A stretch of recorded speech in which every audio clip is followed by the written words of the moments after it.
Halo sahabat, jumpa lagi dengan Kompak, komentar pelancong ala kadarnya. Sahabat, mungkin banyak dari kita yang senang untuk melakukan perjalanan, khususnya perjalanan traveling, menikmati tempat-tempat baru, tempat-tempat wisata. Melancong atau traveling memang sangat menyenangkan, apalagi mengunjungi tempat-tempat yang belum pernah kita kunjungi sebelumnya. Namun, untuk melakukan perjalanan, apalagi perjalanan yang jauh, tentunya membutuhkan biaya yang tidak sedikit. Sahabat Kompak, ada salah satu cara untuk memenuhi keinginan kita melakukan traveling dengan biaya yang sangat murah. Kita dapat melakukan perjalanan ke seluruh tempat di dunia, kemanapun yang kita inginkan saat ini. Dengan apakah itu? Ya, dengan bantuan Google Earth. Dengan Google Earth, kita dapat mengunjungi setiap tempat dimanapun di muka bumi ini yang ingin kita kunjungi. Pasti semua sahabat sudah sering menggunakan Google Earth. Sahabat, kali ini saya akan mengajak sahabat jalan-jalan melancong ke satu kota di negeri tirai bambu di Tiongkok. Nama kotanya adalah Lanzhou. Lanzhou adalah kota yang letaknya di barat daya dari kota Beijing, ibu kota Cina. Lanzhou adalah ibu kota provinsi Gansu, provinsi yang berbatasan langsung dengan negara Mongolia. Kota Lanzhou ini juga letaknya tidak jauh dari gurun pasir Gobi. Sahabat, pada tahun 2011 saya pernah mengunjungi kota ini. Dengan penerbangan dari Beijing ke Lanzhou itu membutuhkan waktu sekitar 1,5 jam. Jarak dari kota Beijing ke kota Lanzhou itu sekitar 1.300 km atau hampir sama jaraknya dari Jakarta ke Balikpapan. Mari kita mulai melancong ke kota Lanzhou.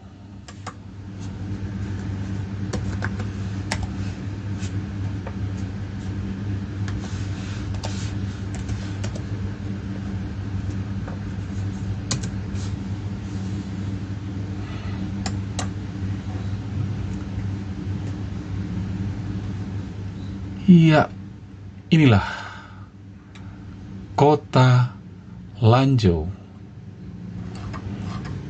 yang letaknya di sebelah barat dari kota Beijing. Kota Beijing, dapat kita lihat ini adalah kota Beijing. Nah, dari kota Beijing ke kota Lanzhou itu jaraknya sekitar 1.300 km. Dari kota Beijing kita terbang ke bandara kota Lanzhou yang namanya Lanzhou Chongchuan Airport, yang jaraknya sekitar 60 km dari pusat kota Lanzhou. Di kota Lanzhou, pada tahun 2011, pada saat saya mengunjungi kota ini, saya menginap di Hotel Taida.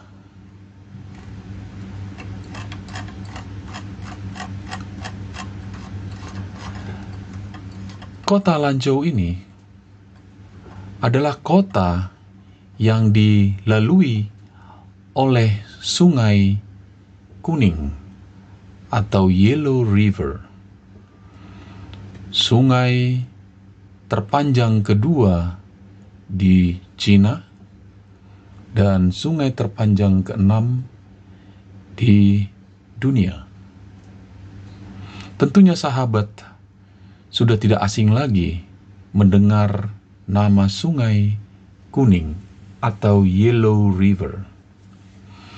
Sungai Kuning ini panjangnya sekitar 5.464 km, yang hulunya berada di daerah Tibet, yang jaraknya sekitar 560 km dari kota Lanzhou. Hulu dari Sungai Kuning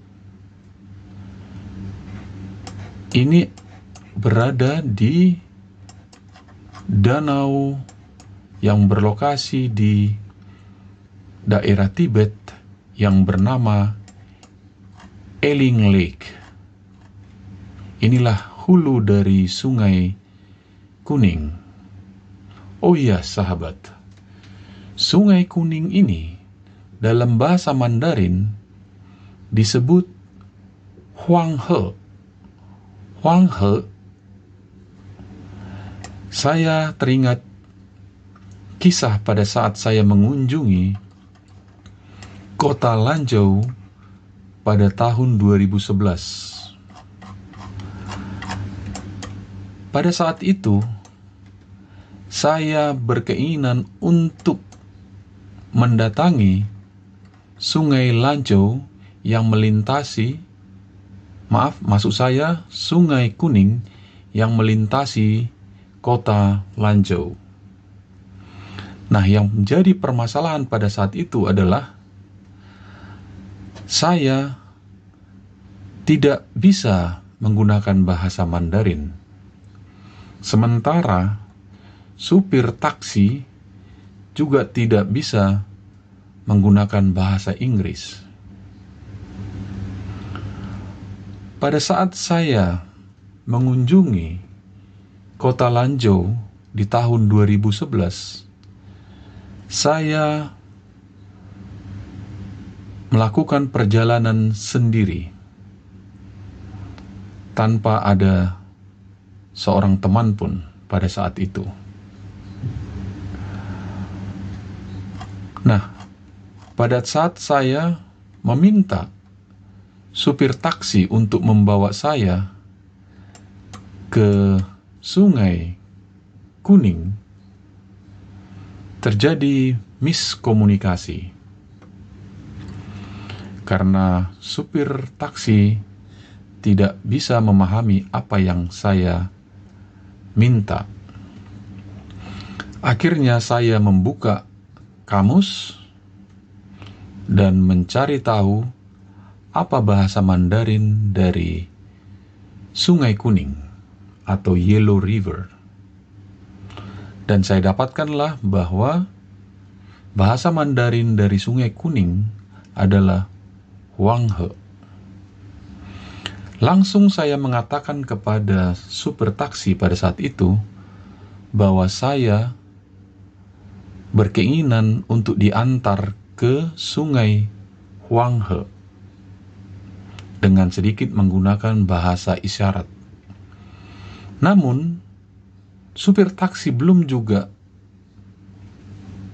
mendapat apa yang saya maksud dengan Huanghe.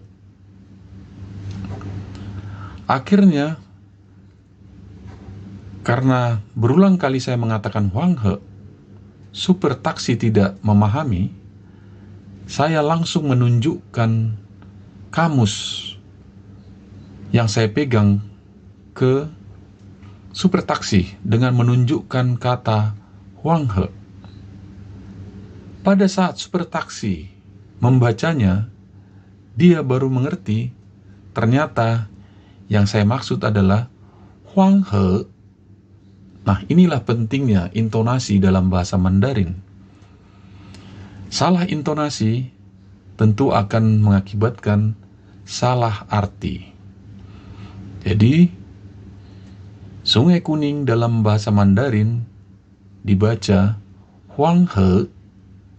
Nah, ini satu pengalaman berharga bagi saya pada saat itu. Sahabat kompak, Kota Lanzhou ini cukup khas menurut saya. Saya melihat budaya masyarakat yang ada di Kota Lanzhou memang dipengaruhi juga dengan budaya dari Mongolia. Karena lokasinya memang tidak jauh dari Mongolia.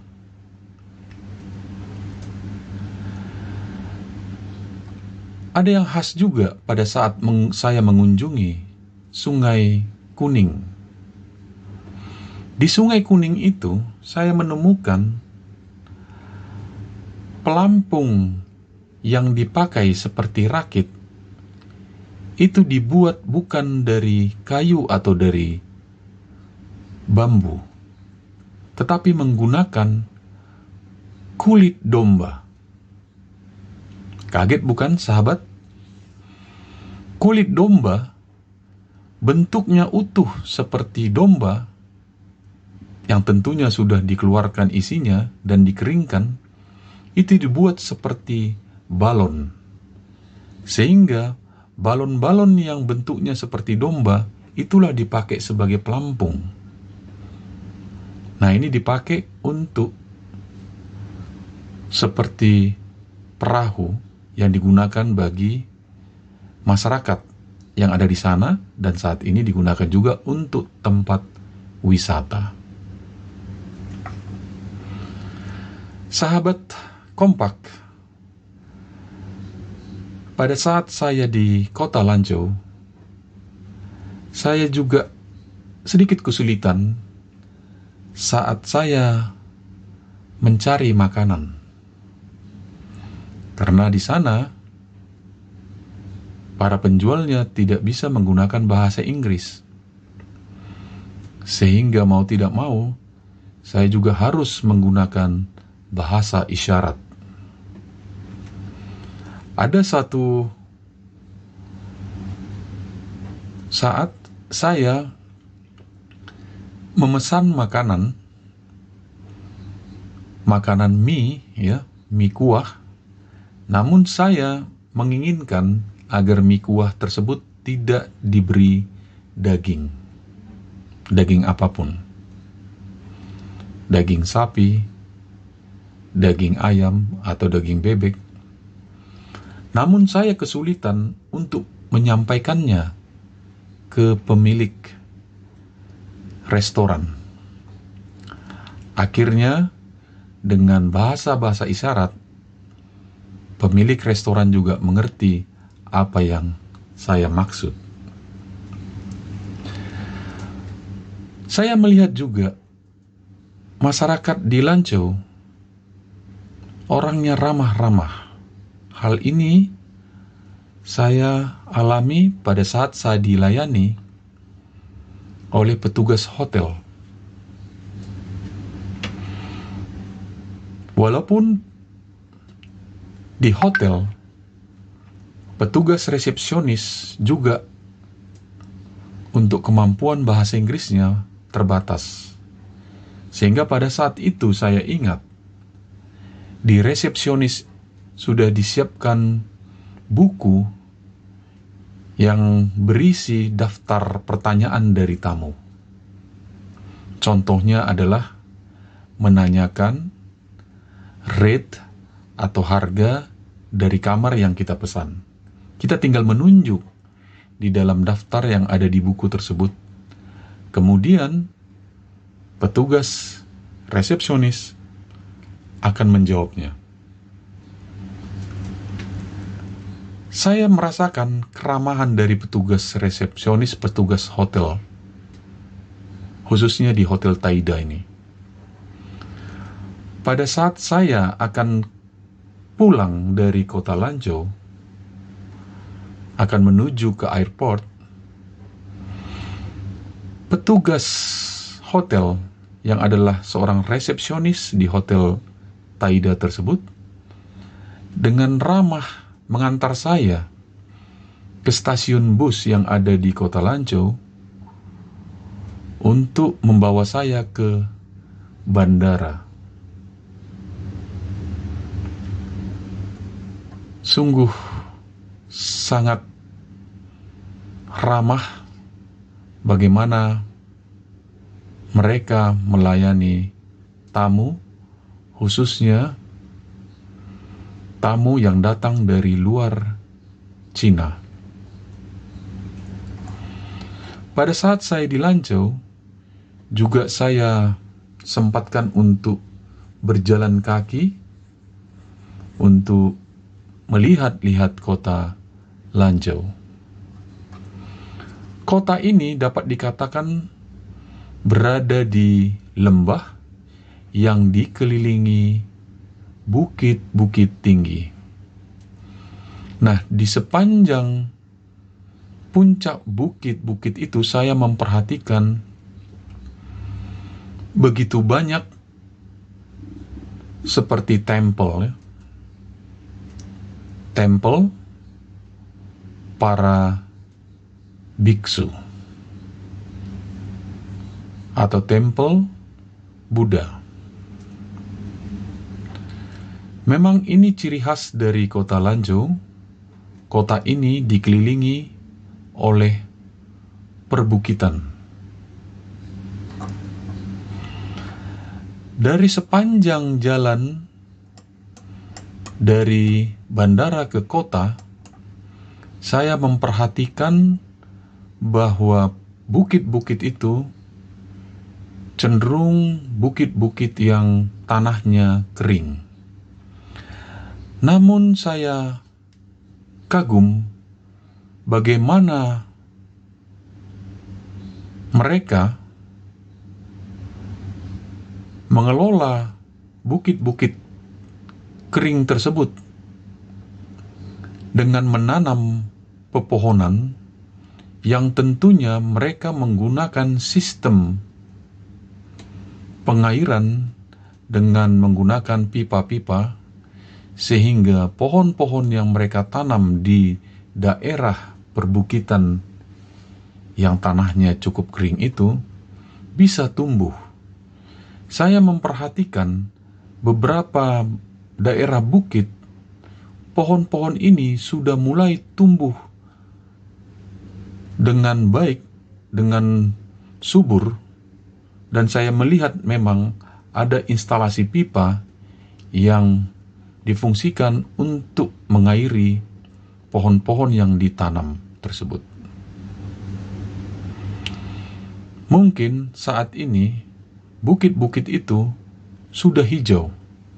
Bukit-bukit yang sebelumnya bisa dikatakan bukit-bukit tandus. Sahabat, inilah sedikit cerita Kota Lanzhou di mana kita bisa dibawa jalan-jalan oleh Google Earth, tentunya dengan biaya yang sangat murah. Thanks Google Earth. You take us to everywhere in the world. Bye.